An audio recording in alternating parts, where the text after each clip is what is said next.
Hey guys, Mitch from Mitch's Kitchen here. We're back for episode number 8 of The Taste of Success, and today we are here with Elisha Langridge. How are you doing?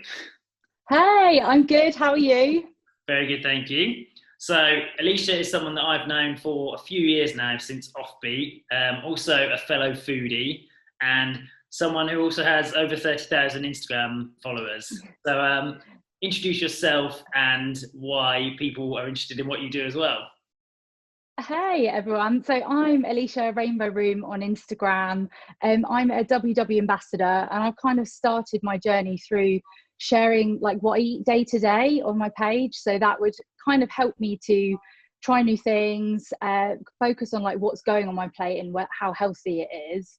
But then in turn, I was able to kind of reach a WW community of other people who are doing similar things. And then that kind of branched into finding loads of amazing vegan foodie accounts. And I found Offbeats, met Mitch, and your incredible food, and that like blew my mind in terms of where you can go with plant-based food. So that's kind of my message behind my account. It's just focusing on colourful food, but also like repairing previous negative relationships with food that I had, in terms of always seeing food as the enemy. Whereas now I want to build and establish a healthy, balanced relationship with food, you know, and still enjoy all the things like pizza, cookies and cake, but also making healthy food really interesting and exciting as well. That's amazing. So for those listening that don't know WW, it's obviously what was previously Weight Watchers, and it's all kind of changed now to WW. Yeah, that's right. It was called Weight Watchers Reimagined. Yeah, and I know there's a few different new aspects. It's like there's mindfulness and things like included with it. And so can you explain kind of the current format now to anyone new and anyone who may be interested to find out more? Yeah, definitely. So I think with Weight Watchers previously, there was quite a misconception that it was all about kind of diets. And I think it got quite a lot of stigma for mainly being heavily relating to women and like elderly people, like an older generation that would go to meetings, and had quite a stigma in it in that sense. But since the rebranding, it's called Wellness That Works now. And there is honestly a real shift towards kind of concentrating on wellness and focusing on how you feel over what you weigh. And you can go to virtual workshops at the moment because obviously lockdown and restrictions that are currently in place mean that you can't go to your workshops. But I think that's kind of lifting gradually now. But through the WW app, there is this whole kind of realm of wellness assistance that you can get. So there's the Headspace app, which is linked with WW, so you can get loads of free Headspace content through that way. And there's also the Fit On app, which is like online coaching and exercising. So say if you felt like doing a leg workout or something, you just go on the WW app and there's loads of different coaches that will do different types of workouts for different areas and also for different abilities. So it's really accessible and welcoming to not just females, but also males, all ages. And I think the shift away from focusing on what you weigh is really helpful because so many of us get bogged down in what we look like, and then that in turn can affect your mental health. So I think just taking it away from that and focusing more on nutrition, wellness, and just trying to build your own confidence and doing what works for you really helps, because there's 3 plans now. So essentially for people that don't really know anything about WW, you get like a daily smart point allowance, which will depend on which plan you're doing. So for example, if you're on the purple plan, a lot of whole foods are 0 smart points, which essentially means you don't have to like worry about weighing or tracking food in that sense. You eat until you're satisfied. And I think that really gets you in tune with your own hunger cues. And other foods might be smart pointed to help with portion control. So it's all about focusing on filling your plate with foods that are going to keep you fuller for longer. But if you want to have something on a weekend, or you want to go out for dinner and have ice cream, you're not going to be punished for it or feel guilty for it. So I think it's really helpful in the sense that it builds in balance and shows you that you're not cheating on a diet if you want to go out for dinner, which I think is so important because I spent years sort of punishing myself if I wanted to go out for dinner. Yeah, I think that's the main shift that I've personally seen. Is I know in the past I had kind of a view towards it very much like you were saying. It was a stigma of, Yeah. oh, that's just ladies meeting up, weighing themselves, talking about diet, blah, blah, blah.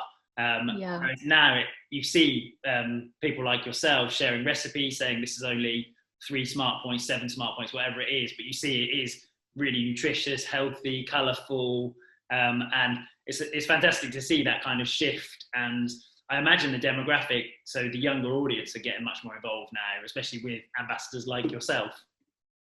Yeah, and it's to show that it is accessible to everyone. Like, you don't have to just eat kind of like beige boring foods. Like back in the day, like I did the Special K diet. Like, how boring and miserable is that? And like only eating certain meals or certain foods at certain times. But like, each person that does WW will eat different meals every day. There's no one size fits all. And I think when people realize that actually it's open to everyone of all walks of life, all different dietary requirements, if you're vegan, vegetarian, pescatarian, there is something for you. And I think when you know that, it then makes you realize, well, actually, I might want to give it a go, particularly if you're kind of looking for ways to balance portion control and things like that. Because that's kind of, I didn't really know where to start. I was very much a jarred sauce kind of person. Like, I didn't even know how to make like a pasta sauce or something simple like that. And I think as soon as you start teaching yourself those tools, or how to use your spice rack or your herb rack, all you need is 3 or 4 key ingredients and then you're good to go. So that's what's helped me realize, and it's taught me. That's fantastic. Yeah, well, your feed is always full of amazing looking food, and you've obviously been on quite a food journey yourself. So when did this all begin for you in terms of finding WW or your food journey to where you are now? Yeah, I guess when I think back to like being a child, I have always had like a sense of kind of what I look like from a very young age and feeling different from other people. So I sort of grew up overweight as a child, and I'd been picked on at school and things for being overweight. And there's one memory that kind of sticks in my mind. When I was 5, we went to Longdown Dairy Farm, and I don't like, dairy farms are awful anyway, but we went on a school trip and I fell off a wooden cow. And these wooden cows are quite like big. Well, they're probably not big to adults, but as a child, it was huge. And as I fell on the floor, I winded myself, but also wet myself. So that was embarrassing enough if you're with a class full of kids, already larger, and you wet yourself. But I remember they obviously had to change my knickers. So they must have had spare knickers for people that have accidents. So they changed me into these pants. And I remember they were so tight. They were like digging in. And that was from that age, I thought, God, like I don't fit into these, and this is like, am I not normal then? And from that kind of stuck with me. I never really had like a nutritious food, was never really at the forefront of our family. So like, my mum was always working, she's so busy, and she'd always make sure that I was full and fed, but it wasn't necessarily like homemade from scratch food. See what I mean? Yeah. I always joke and say that mum like fed me with love. Like, if she was cooking dinner and I was hungry, rather than saying like, I'll have an apple, it would be, I'll have something to keep you going, like a packet of crisps or a chocolate bar or something. So I never really had a very positive relationship with food. I only ever saw food as good or bad.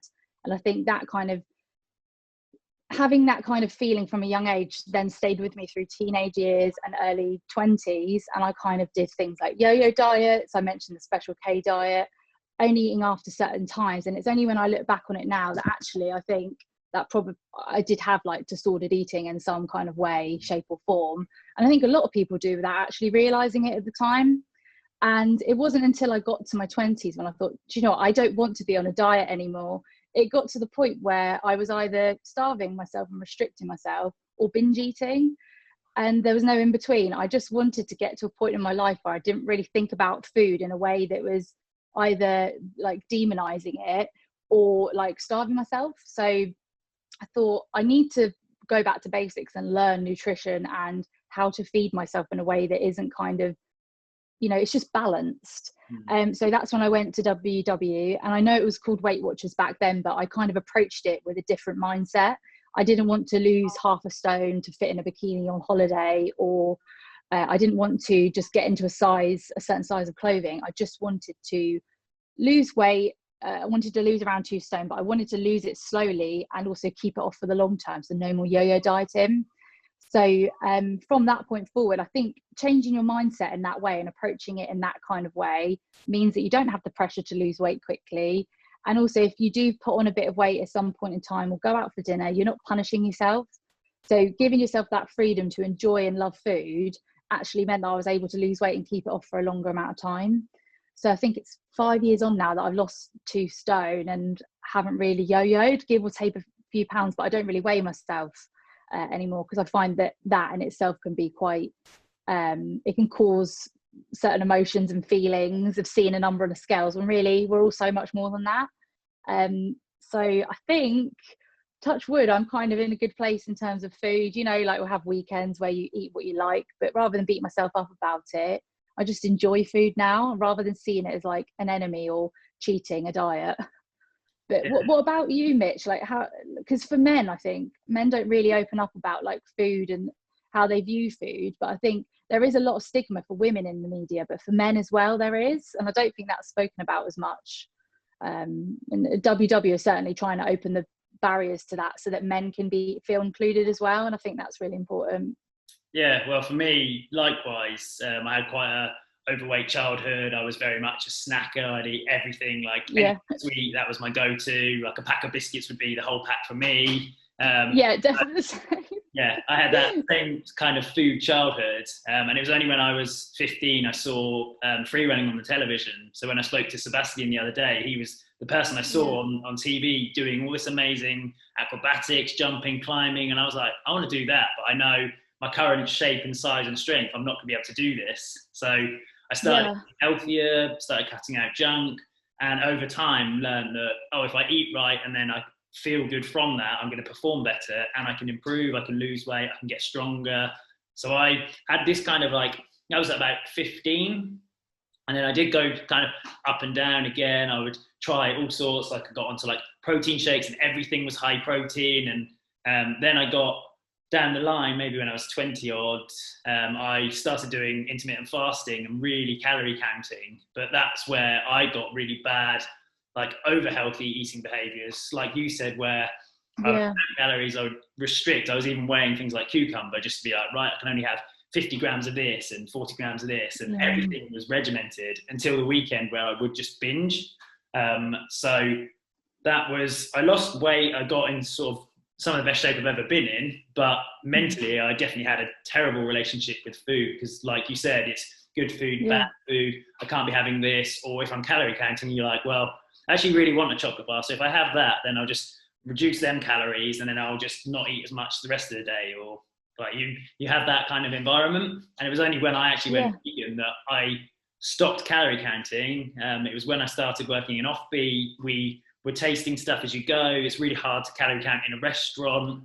Even when I joined, I was like, right, what's the calories in this? Maybe we should put the calories on the menu and all that. And within a few months, my whole outline and aspects and view towards food completely changed to saying, actually, eat a varied diet, eat lots of colours and more intuitively. And over the past sort of 3-4 years now, I've really got a much better relationship with food, to the point that now, again, like you said, I don't really weigh myself. I do it every now and then, but I've stuck at the same weight for probably about the last 4 or 5 years without trying. And it's not like I'm always eating healthy. Like people are like, oh, you're vegan, you must eat really healthy. It's like, no. Like you can eat. Have you seen the vegan? Yeah, there's literally everything that you could possibly eat that's like, you know, if the ice cream, you have a vegan equivalent. Like everything has a vegan equivalent now, so you can get still vegan junk food. Yeah, that's the other thing. But yeah, like you said, it is a good thing to point out that it's great what WW are doing, and especially for the male side and getting this kind of conversation going. Because I know when I was learning and trying to look into food and nutrition, you look at bodybuilders and it's chicken, rice, broccoli, protein shake, blah, blah. Like it was very copy paste. And it's like, that's how you get lean. This is how you get strong. This is this. Whereas now we've got this new wave of plant-based athletes as well who are saying, no, eat this, like eat what an elephant eats to get strong. And don't worry too much about protein and just kind of listen to your body more. So it's been, a really interesting journey, but we're always learning. Absolutely. And I think with like things, when you focus more on just filling your plate with what you want and what you fancy, you're less likely to then want to binge eat and just eat everything like you're never going to be able to eat again, because you think, well, I might not fancy that bit of dark chocolate now, but in a couple of days time I might, so I don't have to eat it all now. And I think whereas before it'd very much be I had 2 days to eat whatever the hell I wanted, and then 5 days where I had to just eat certain foods. But that's no way to live. And I think just by giving yourself that freedom to choose what you want to eat and actually pause and think, well, am I actually hungry right now, or am I just eating this way because I've tracked my meals or I've tracked my calories in a certain way that I have to eat this time? You realize that actually the habits that you created were mainly just down to sort of society telling you that you had to eat these certain foods. And that's why I love vegan as well, because there's so many different options that you can have. And like, I find that vegetables like are really filling. And people look at my meals and say, God, your portions are huge. But if you think about it, like half of it is at least vegetables.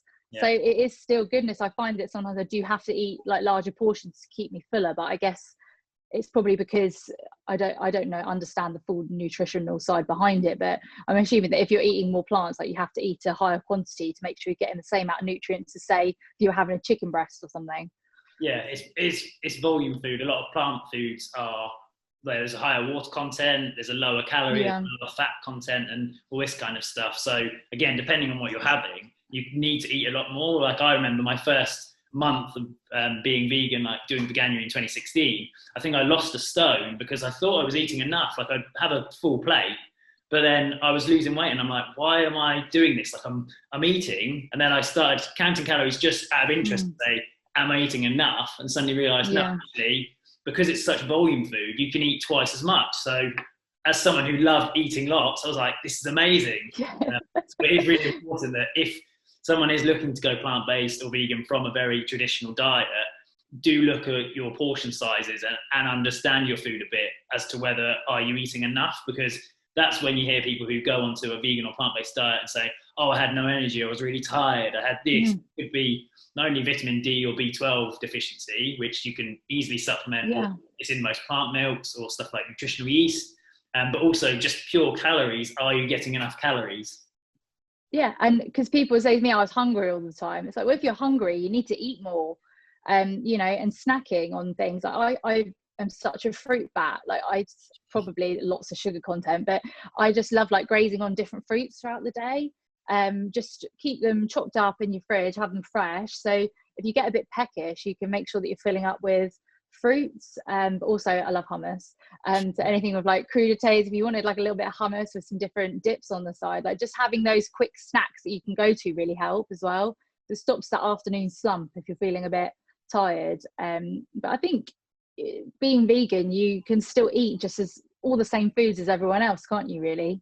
Yeah, like nowadays it is so much easier. There is, as you said, substitutions for almost anything and everything you could ever imagine. So it's more easy now than ever. On that note as well, how long have you been vegan, and what was your kind of journey to veganism? Was that as part of WW at the same time or before?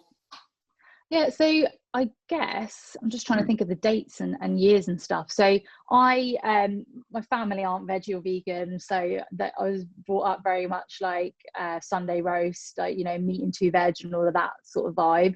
And then it wasn't until I was about 14, 15 that we went to a farm, and I was a bit naive really, because I didn't really think about like where meat came from. I obviously knew that certain meats were associated with certain animals, but I never questioned when I was eating it as to how it got on my plate.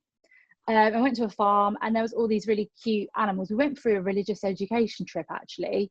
I'm not sure what the context of the trip was, but it just sticks out to me because I remember seeing all these sheep and pigs.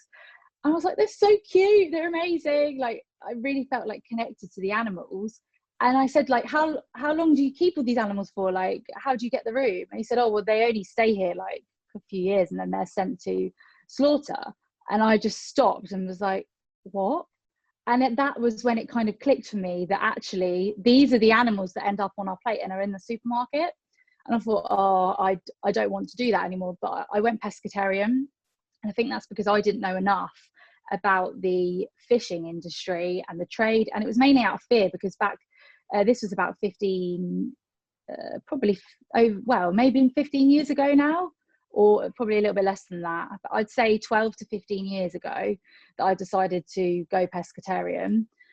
And it was mainly out of fear because people would say like, oh, but where are you going to get your protein from? If you cut out meat and fish, you're not going to get any form of protein, blah, blah, blah. So I said, okay, well, I'll still eat fish. So I carried on with that for years. And it wasn't until I started traveling to Asia that I saw how the fish are killed. And I just thought, I cannot, like, again, it was complete ignorance on my part from not having done the research. And maybe also part of me not wanting to know, because I thought, well, if I know what really happens, I'm not going to want to eat it. And I think quite a few people have that kind of mindset where they don't want to open themselves up because they will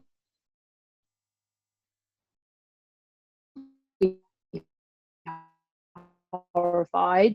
But yeah, I saw these crabs, without going into too much detail, but essentially they don't get killed out at sea, they get brought back to the markets and just left until they die themselves, and that just completely broke my heart. So I went veggie, so it's kind of like gradual steps. I then was like, I don't want to eat fish anymore. And then I was like, did a bit more research into the dairy industry, like how eggs are produced. And again, I just thought, this is the final step, that I can't really do this anymore. If I'm moaning about or I'm horrified by animals being killed, animals are still being killed in these other industries, but we're less, we don't hear about it as much, or it's kind of kept on the hush hush. So that was my kind of journey. So I've been vegan 2 years in April now, so coming up for so over 2 years. But there's so much more room for improvement with in terms of my lifestyle. So it's very much, I've focused on my diet to start with, plant-based diet, and then now I'm more and more trying to look at other ways that I can be as ethical as possible in terms of like, what makeup am I using, what skincare am I using. So I'm using Tropic skincare now, and I've used that for over 1.5 years, and it's all vegan, cruelty-free, natural products. So I'm really trying to open my eyes, and I'm constantly looking at ways to learn about that. And I think there's there's concepts around like being a perfect vegan, and that can put people off. But I remember Sharon saying that you focus on progress, not perfection, when we had this conversation before, and you actually focus about just doing what you can in this moment, you're actually more likely to then make those choices for the environment and for the animals, because you're not thinking, well, I have to do everything at once. Just reducing your meat intake or your dairy intake can make more of a difference than what people realize. Yeah, I think it's one of those things that people think you have to go all in from the start, and it's like, oh, people will try and catch you out and be like, oh, but this, oh, you're wearing leather shoes, you're doing this, and it's like, no, I'm trying, I'm working my way towards that. And when I buy a new pair, like, I'll make sure they are ethical and they're not animal leather, like all this stuff. So yeah, it's very much, it's a journey. Like, don't try and think of it as a coverall. And I think that's where plant-based rather than vegan is becoming much more popular, because that's more flexible in terms of saying, actually, I do have eggs on the weekend, or I still eat a little bit of meat if it's served to me, but it's not, I'm 100% vegan and like I'm going to preach it and blah, blah, blah. It's a much more kind of casual style. Yeah, and I think by showing people rather than dictating to them, they're more likely to learn and be like, wow, look at all of this food.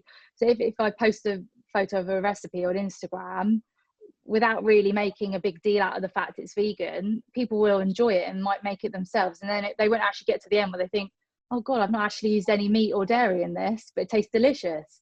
So it's just trying to educate people. And that's why it's great, like with Mitch's Kitchen, that you have all these meals that people can grab, and it's convenient, and you keep it in the freezer and you can cook it, but it's still nutritious.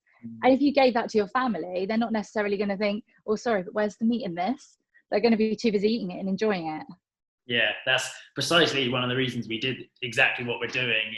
Is that healthy convenience food. Again, like certain ready meals, yes, they're not great, but there's much more now being hand produced, or there's no additives, or they're much fresher. Yeah. So it's just knowing what you're buying and what you're putting into your body as well. So going back to the diet side of things, when you were growing up, you said obviously overweight as a child. What was your kind of earliest positive food experience and your earliest negative food experience? Like one ingredient or meal you've eaten and gone, oh, I still crave that or love that and miss that. And then the other one of, I haven't eaten that since. So my favourite food experience is my nan's mashed potato. Nice. So she would do, I don't even know what was in it, probably just a lot of milk and butter, but we always had it on Boxing Day. So it would be lots of peeled potatoes that would all be left over from Christmas dinner, and she'd mash them with, I think it would just be milk and butter. But then I was very odd and I would cover it in salad cream. I don't know why, but I absolutely loved it. And my first thought when I went vegan to have my first vegan Christmas was, I'm not going to be able to have this anymore. But bless her, she still makes me my own vegan mash, and she'll still put like a Vitalite in it and my soy milk, and it still tasted just as good, to be fair, because it's the creaminess that I think that I really liked, because there's nothing worse than when you get dry mashed potato with like lumps in it, is there? It has to be creamy and like nice and buttery. So yeah, and also you can get free from salad cream from Tesco. So I was still in my element. So I still enjoy that to this day. But yeah, that's probably a positive food experience. A negative food experience was, I don't know if, hopefully no one's going to listen to this that this relates to, and I'll get in trouble. But I used to go to a childminder's, and who'd well, I remember this, and I was only speaking to mum about it the other day because I was like, I can't believe you used to make me do that. They would cook me these chicken nuggets, right? But they weren't like McDonald's Happy Meal chicken nuggets from what I remember them being like when I was a kid. But like they had bits in them. That's the only way I can describe it. It was like these cheap nuggets that like had these breadcrumbs in, which wasn't like a batter. They just used to like fall off, like the crumbs would just fall off. And the chicken had bits, it had bits in it. And that, I used to have to go there and eat them, and I'd gag and like just try and put them in a bit of tissue. And it was just horrific. Yeah, that sounds awful. I think that would be enough to put you off chicken nuggets. But have you had any vegan? Absolutely. Yes, I love vegan nuggets. And the best ones I've had, I think, are the fries ones. Yeah. They come in like a little cardboard box.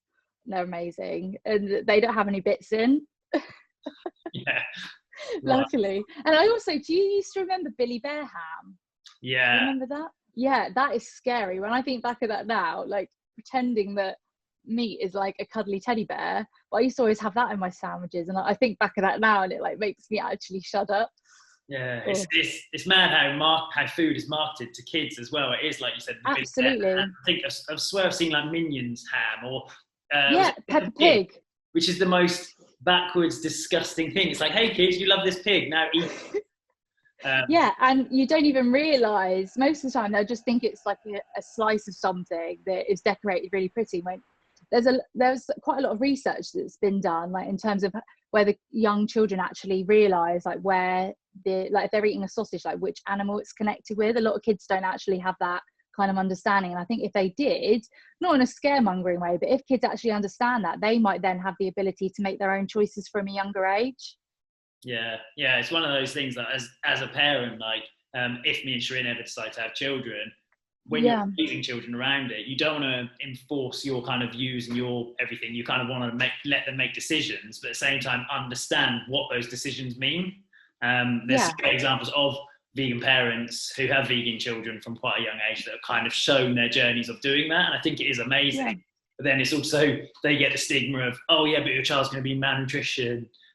He's going to have this and that, and it's no, actually they're some of the healthiest ones because they're eating like kale, broccoli, sweet potato from like age 1 or whatever.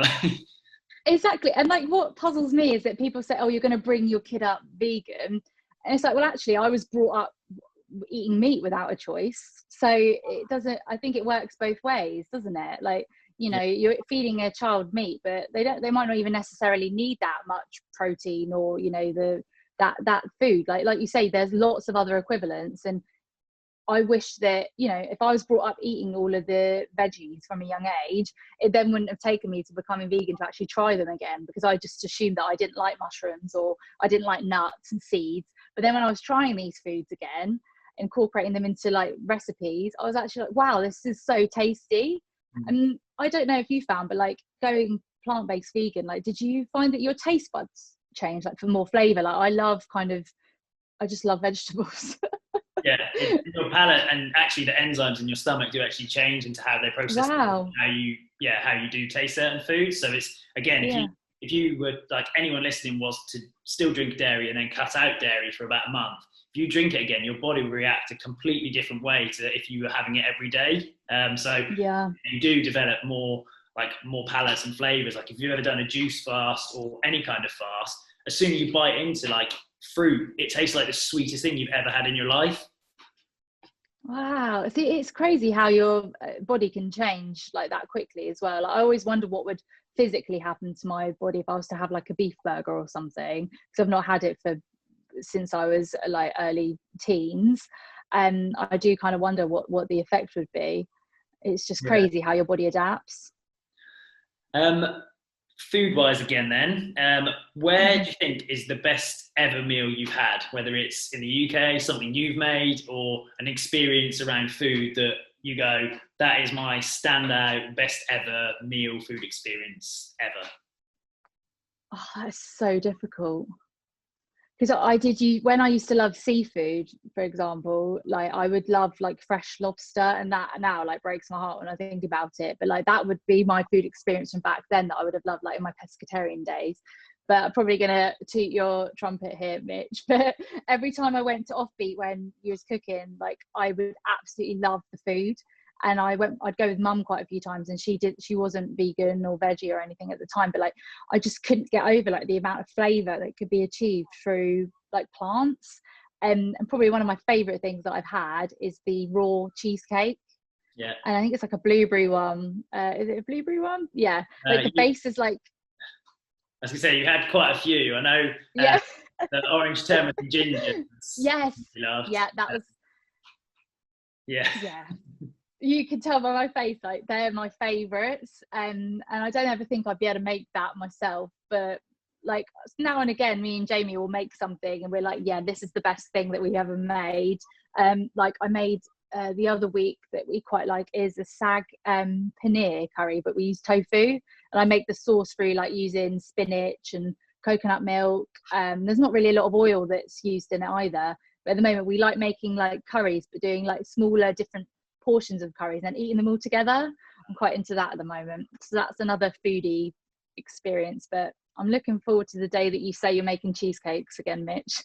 Yeah, that's the constant request. Like whenever I say, right, what desserts do people want to see, you're always the first to say cheesecake. And it's for me, I'm so specific on, I know how good the cashew based cheesecakes are, and trying to do them nut free. Yeah. Like the base is fine, that's not a problem, but the same texture, bite, creaminess, everything, like I just haven't quite got it there yet, but it is a work in progress.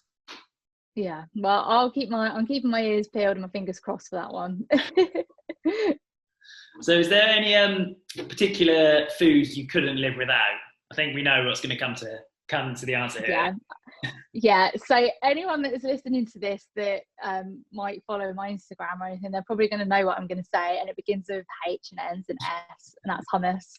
And I can't believe that I went so many years without it and hadn't even tried it. But yeah, hummus is the one thing I probably couldn't live without. But over the years, I've kind of turned into a hummus snob in terms of like what hummus I like and what I don't like. And Sabra is like the king hummus, I think I've found, unless like you go somewhere like Greece or I don't know, Turkey, like from scratch, like their homemade hummus, like you can't really beat Middle Eastern, like made from scratch. Like I think I had one at Christmas time in a Turkish restaurant. And I think the man thought I was weird because like I just ordered a plate of it with like pita. And then I finished it and I was like, I'd really like some more. He was like, oh, okay. I would just have that as my main meal. That's absolutely fine. But another food that I couldn't live without, probably either mushrooms, or I do like tofu in terms of, because I like to use it in loads of different ways in my meals. So I think that's quite a good staple. And even in terms of making sauces, like using silken tofu and things, I think it's just so diverse that is quite a good staple. Because it's got good protein in it as well, so it's quite a good substitute. But hummus has to be hummus. How did that obsession start? Because again, like I think the one food I would associate with you would be hummus. Like, yeah, do you know what? I think that since I went on WW, since like following that plan, they changed it so that you can get quite a lot of whole foods that are 0 smart points. So for me, like all the beans and legumes that I eat are 0 smart points. So I don't have to like weigh them out or anything. But obviously I do practice like portion control. Otherwise I would eat a whole tin of chickpeas blended up with olive oil and just eat the lot. But I think from that experience, I was then like, right, I might try and make my own hummus. And I tried, but I can never get it like shop bought. And I think, or like homemade, like in a restaurant. But I think that's because it has quite a lot of olive oil in it. And also they use the aquafaba as well, don't they, I think? Yeah. So it really is like velvety and delicious. But I tried to make my own like healthier alternatives. But then like I try and have supermarket like reduced fat version, but they're just not the same. So I would much rather spend like my daily smart points allowance on Sabra and get all the joy and pleasure from it. So I think over the years like, I've gone from like trying basic homemade hummus where it's not even velvety, to then trying supermarket reduced fat hummus, and then just being like, do you know what, screw it, I'm going for the real deal. All the oil, all the tahini, all of the chickpeas, yummy. What's your view on the flavored hummus? Have you seen there's companies out there that make sweet hummus? Yeah, so I love Moorish hummus, like the Yeah. smoked hummus. I tried to make my own chocolate hummus before, and it was a disaster. Like, I don't know if it's because I didn't add enough chocolate in it, or like sweetener, but it just didn't taste right. And I know as well you can make like chickpea peanut butter cookies, which kind of remind me a bit like using like ingredients that you would for hummus to make like a savory cookie. But I'm not quite sure on the sweet yet. But I've seen that in the supermarket now there's a Marmite hummus, and I looked further into it, and they put milk powder in it. Yeah. How dare they? Yeah, I was going to say, have you seen the Marmite hummus? And yeah, I only found one that it's not vegan, which seems like a mad step. Like I They're never missing a trick. why is milk in hummus and guacamole sometimes? Like the shop bought guacamole and milk is one of my bugbears that if anyone in the food network, anywhere listening is hearing this, don't put milk in guacamole. Like when would you see an authentic recipe for guacamole that has milk? Just never. Like, exists. Yeah. If you went to Mexico and you see them doing it, like making it with the pestle and mortar, they're not going to stop, get out a carton of milk and be like, yeah, I think we just need to add this here. No. Why do you think that is? Is it to keep it like, I don't know, is it to keep it fresh or for the shelf life? No, it'll be a cream. It's going to be cheaper than avocado to make it creamy and thinner and go further. So it's again, it's going to be to do with dairy and a byproduct of milk industry or whatever. You can put it in this, that's another ingredient, and if you put it in this, that's another product. So it's again spreading that and the income for that industry as well. But it's going to be definitely down to a cost saving because of how creamy it can taste, but not taste of milk. Whereas avocado, you need a lot more of it or more oil.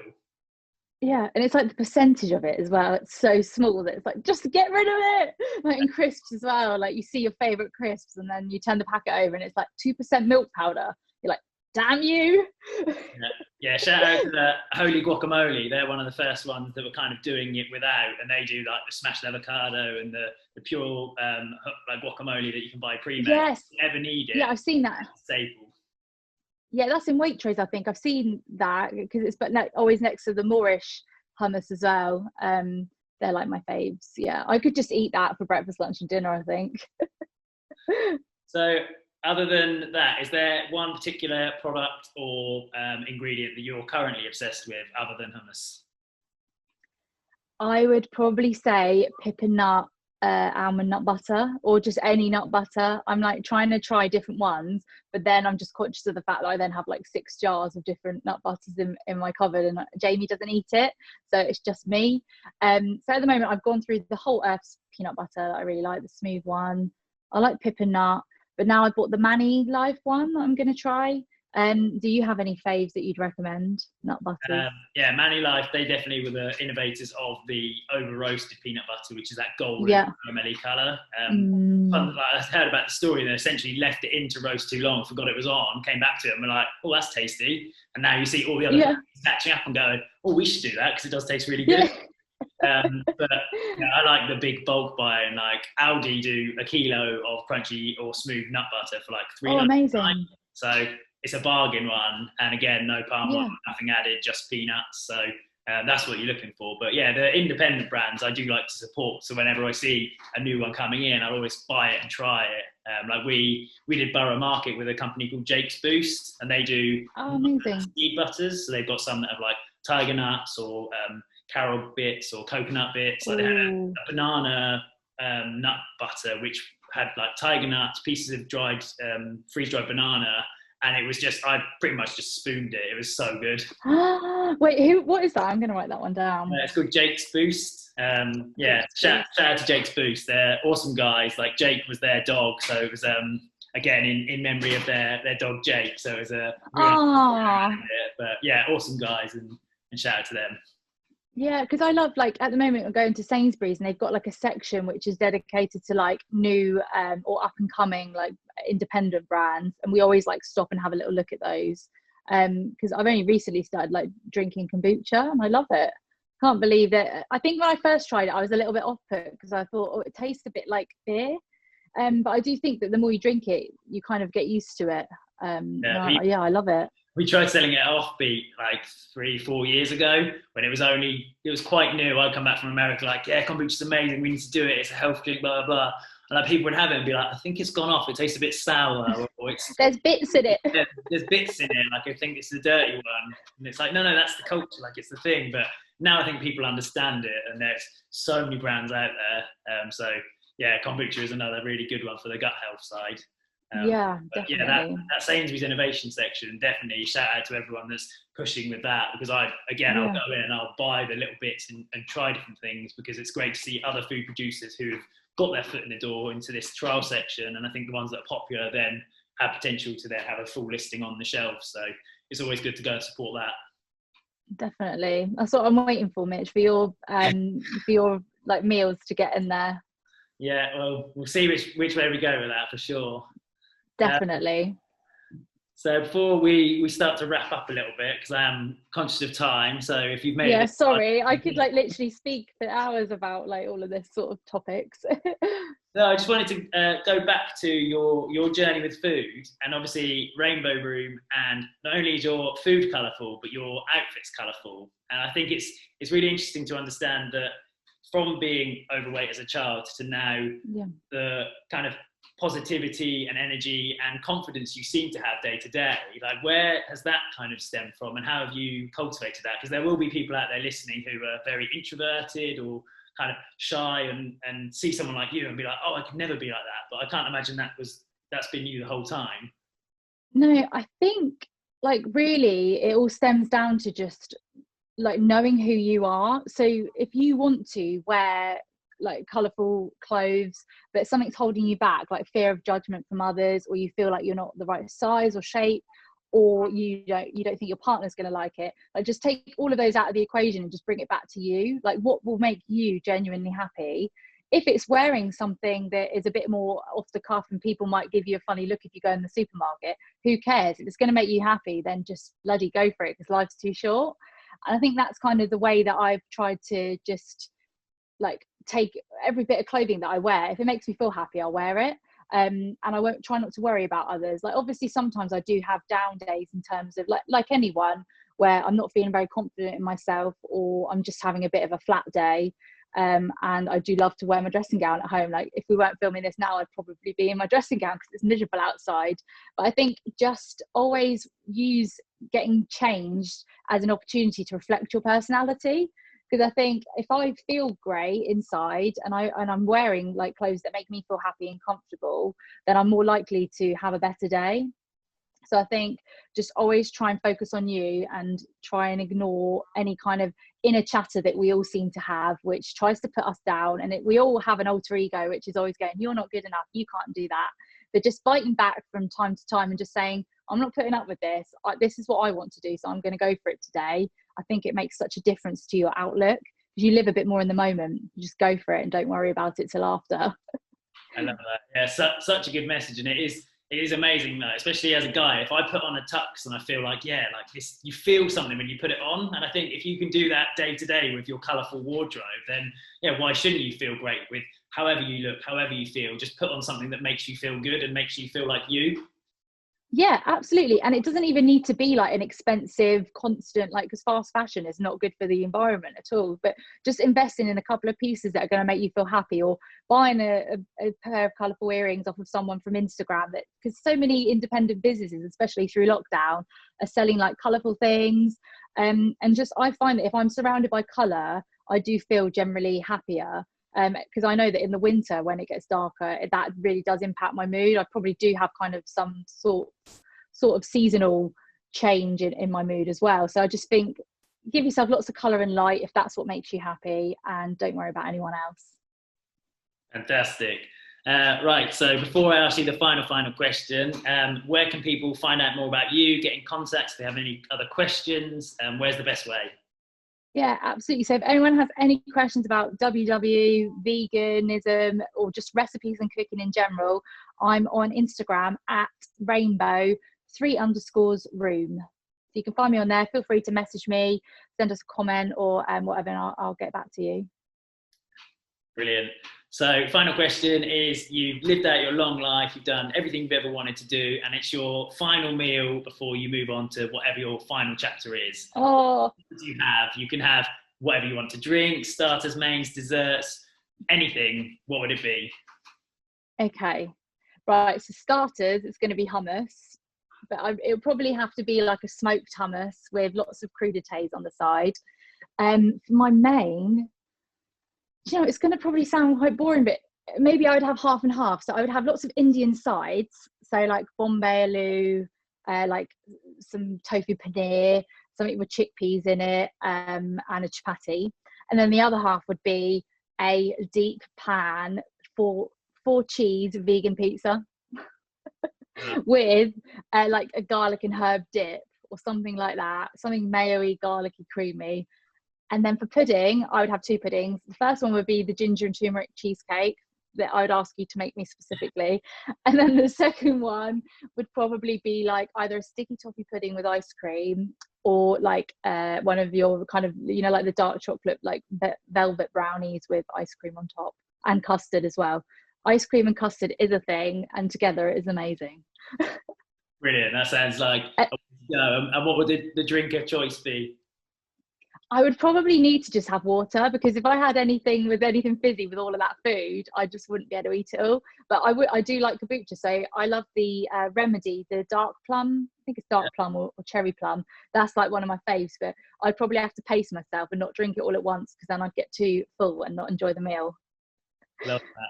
So yeah, anyone listening, check out Elisha. She is absolutely fantastic, super positive, a great ambassador for WW and her fantastic audience. So yeah, have an amazing rest of the week, and thank you so much for your time. Oh, thanks, Mitch. It's a pleasure, and I look forward to seeing everything that you guys are up to over at Mitch's Kitchen as well. Brilliant. Take care. Thanks. Bye.